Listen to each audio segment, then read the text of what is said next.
एक समय की बात है, बनारस के लोग पक्षियों के घर स्थापित करने में रुचि रखते थे। यह उदारता और दयालुता का काम था, जिससे पक्षियों को सुख और आनंद होता था। इससे लोगों को खुशी होती थी कि उन्हें प्रियतम पक्षियों के सुरीले गाने की आवाज सुनाई देती थी। उस शहर के सबसे अमीर व्यक्ति के पास एक रसोइया था। वो रसोई के पास एक पक्षी के लिए एक पक्षीघर स्थापित कर रखा था। उस पक्षीघर में एक संयमी और सावधान कबूतर रहता था। वो इतना संयमी था कि उसे मांस खाने की इच्छा नहीं होती थी, और उसे रसोइया से दूर रहने की सावधानी रखनी आती थी, क्योंकि उसे पता था कि रसोइया मुर्गियों और पक्षियों को भी रोस्ट और उबलते हुए जानवरों का मांस पकाने की आदत थी। इसलिए वो कबूतर हर दिन सुबह जल्दी उठ जाता था, दिन भर अपना भोजन ढूंढने और खाने में बिताकर रात में पक्षीघर में वापस लौटता था। उसके सावधान और निर्मल जीवन से वो खुश रहता था। उसके नजदीक एक कौवा भी रहता था, जो काफी अलग प्रकार का व्यक्ति था। उसे जो मिला वो खा लेता था, और वो संयम और सावधानी के लिए प्रसिद्ध नहीं था।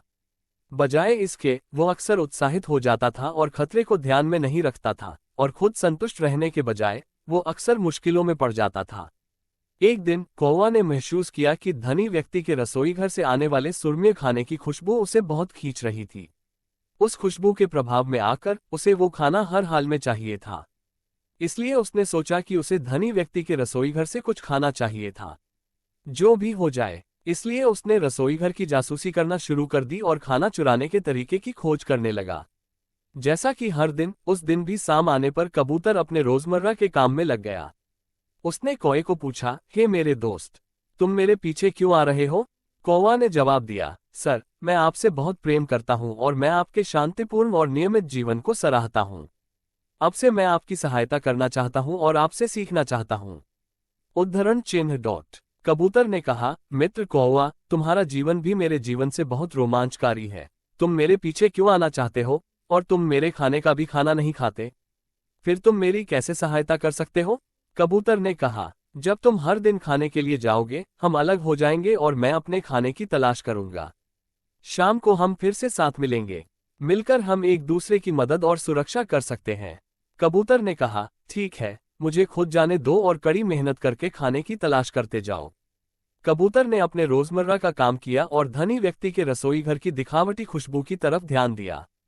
उसे वो खाना बहुत खींच रहा था, और उसे ये सोचकर बहुत खुशी हो रही थी कि उसे धनी व्यक्ति के रसोई घर से खाना चाहिए, और बेशक वो खाना भी अधिक स्वादिष्ट होगा।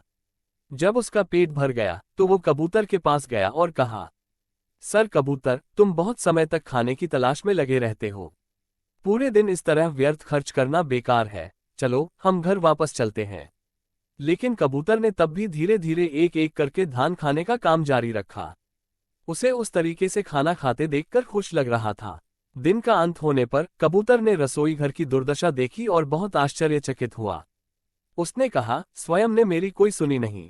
तुम्ही की लालसा ने तुम्हारे नुकसान का कारण बना दिया है। जीवन में लालसा से बचो, विशेष रूप से जब अनुशासन दी जा रही हो।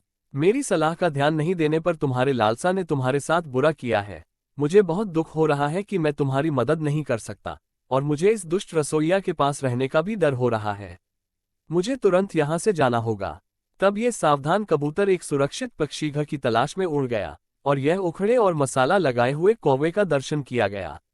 रसोइया की चटपटी चुटनी के साथ उसे विरक्त खाना खिलाया गया। फिर उसे पक्षीघर में डालकर हंसा गया। दुर्भाग्यवश खबीस कबूतर ने मेरी सलाह को कभी ध्यान नहीं दिया। उसकी लालसा ने उसे अनजाने में ही नष्ट कर दिया, और मुझे उसे बचाने के लिए कुछ नहीं करने का दुख हो रहा है। और मुझे इस क्रूर रसोइया के पास रहने का भी डर हो रहा है। मैं तुरंत इस जगह से चला जाना चाहता हूँ। इसलिए ध्यानी कबूतर ने एक सुरक्षित पक्षीघर की तलाश में उड़ गया, और उस नंगे और मसालेदार कबूतर की भूखमरी देखकर मृत्यु को अपने साथ ले गया। मोरल, लालसा व्यक्ति को स्वार्थी उपदेश से बहरा बना देती है।